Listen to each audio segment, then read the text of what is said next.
अस्सलाम वालेकुम students. Today is Friday 22 जनवरी 2021 और आज का जो हमारा टॉपिक है उसमें हम लोग डिस्कस करेंगे active cell and range of cells. So class आज के लेक्चर पे मूव करने से पहले हम लोग एक बार जो हमारा प्रीवियस लेक्चर है उसको डिस्कस कर लेते हैं। प्रीवियस लेक्चर की बात करें तो उसमें हम लोग डिस्कस कर रहे थे status bar, rows and columns and cell address. So status bar की बात करें तो स्टेटस बार जो सा ना ये हमारी जो एक्सेल शीट होती है ना उसमें सबसे बॉटम के ऊपर ये वाली बार होती है। ठीक है, जिसमें जो जिस सेल के ऊपर इस टाइम आप वर्किंग कर रहे होते हैं ना उस सेल का स्टेटस बता रही होती है। मतलब उसमें आपने कितने नंबर ऑफ वर्ड्स यूज़ किए हैं वो आपको बता रही होती है। इसके अलावा इसमें जो सा ना हमारी एक्सेल शीट को व्यू करने के लिए ये बटन्स होते हैं। ठीक है, इसके अलावा जूम इन और जूम आउट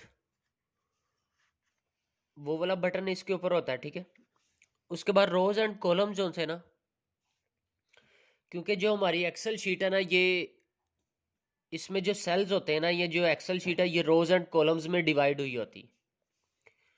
ठीक है, इसमें जो हमारी एक्सेल शीट है इसमें 10,48,576 रोज होती हैं और 16,384 जो है ना वो रोज होती हैं।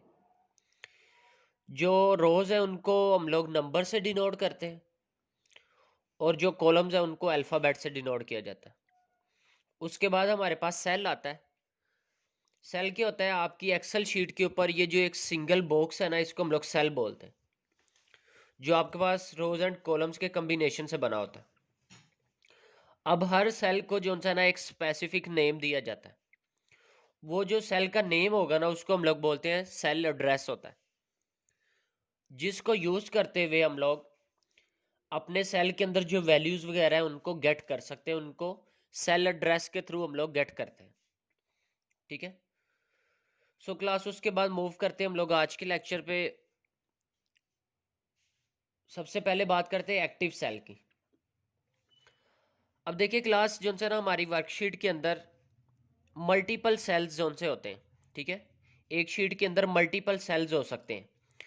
अब इसमें से जिस सेल के ऊपर आप इस टाइम काम कर रहे होते हैं, जिस सेल के ऊपर काम कर रहे होते हैं उसको उस सेल को हम लोग बोलते हैं एक्टिव सेल होता है। और जो भी एक्टिव सेल होगा ना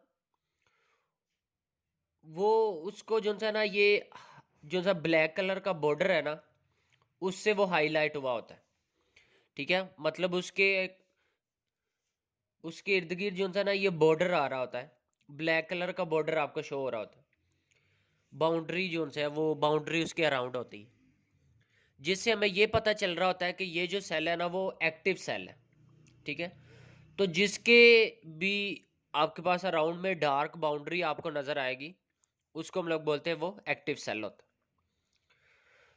है। एक्टिव सेल वो है जिस सेल को इस टाइम यूज किया जा रहा है, वो एक्टिव सेल होगा और उसके गिर्द क्या होगी, बाउंड्री होगी। उसके बाद ये कुछ एमसीक्यूज आपको यहाँ पे दी हुई हैं।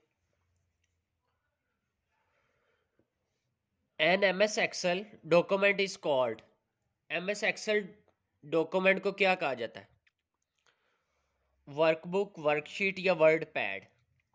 तो जो एक्सेल शीट का डॉक्यूमेंट है ना इसको हम लोग क्या बोलते हैं, वर्कबुक बोलते हैं, क्योंकि जो सिंगल पेज है वो तो वर्कशीट है, बट जो कंप्लीट डॉक्यूमेंट है ना उसको क्या कहा जाता है, workbook. A worksheet is a dash in a workbook.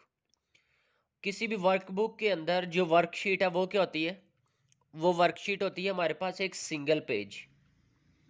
Single page को वर्कशीट कहा जाता है। The area formed by intersection of rows and columns. Rows and columns को मिला के जो एरिया बनाया जाता है ना उसको क्या बोलते हैं, वो जो रोज एंड कॉलम के कॉम्बिनेशन से बनता है ना उसको हम लोग बोलते हैं सेल होता है। ठीक है, ये एक सिंगल सेल जो सा है वो रोज एंड कॉलम के कॉम्बिनेशन से आता है। उसके बाद आता है रेंज ऑफ सेल। देखिए वैसे तो हम लोग जो सा ना जब वर्किंग इसके ऊपर काम कर रहे होते हैं ना तो हम लोग किसी भी सेल के ऊपर माउस से क्लिक करें ना तो वो वाला सेल एक्टिव हो जाता है। अब इसका ये मतलब नहीं है कि हम लोग एक टाइम पे एक ही सेल को एक्टिव कर सकते हैं। एक टाइम पे हम लोग एक से ज़्यादा सेल्स को भी एक्टिव कर सकते हैं। और ये कैसे पॉसिबल हो सकता है? ये रेंज ऑफ सेल को सिलेक्ट करके पॉसिबल है। ठीक है, हम लोग रेंज ऑफ सेल को जो है ना एट ए टाइम सिलेक्ट कर सकते हैं। ठीक है, selecting more than one cell at a time. तो अगर आपने एक टाइम पे एक से ज़्यादा सेल्स को हाईलाइट किया हुआ है, वो आपके पास होता है रेंज ऑफ सेल होता है। ठीक है, इसके अलावा ये जो नेम बॉक्स होता है ना, इस नेम बॉक्स के अंदर भी आप जो है ना इसको डिफाइन करें, जिस सेल की रेंज से लेके जैसे हमने यहाँ से लेट्स सपोज B3 से लेके D10 तक के सेल को सिलेक्ट करना है, तो यहाँ पे B3:D10 आप लिखेंगे ना नेम बॉक्स के अंदर, तो वो वाले सेल भी आपके पास ऑटोमेटिकली सिलेक्ट हो जाएंगे या एक्टिव हो जाएंगे।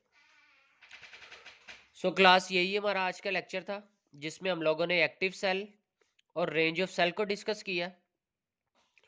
सो इससे रेलिवेंट आपका क्वेश्चन है व्हाट इज एक्टिव सेल, और second what is range of cells. तो ये दो क्वेश्चन है, ये क्वेश्चन आप लोगों ने अच्छी तरह से याद करने और इसी टॉपिक को आपने अंडरस्टैंड करना है। Thank you so much.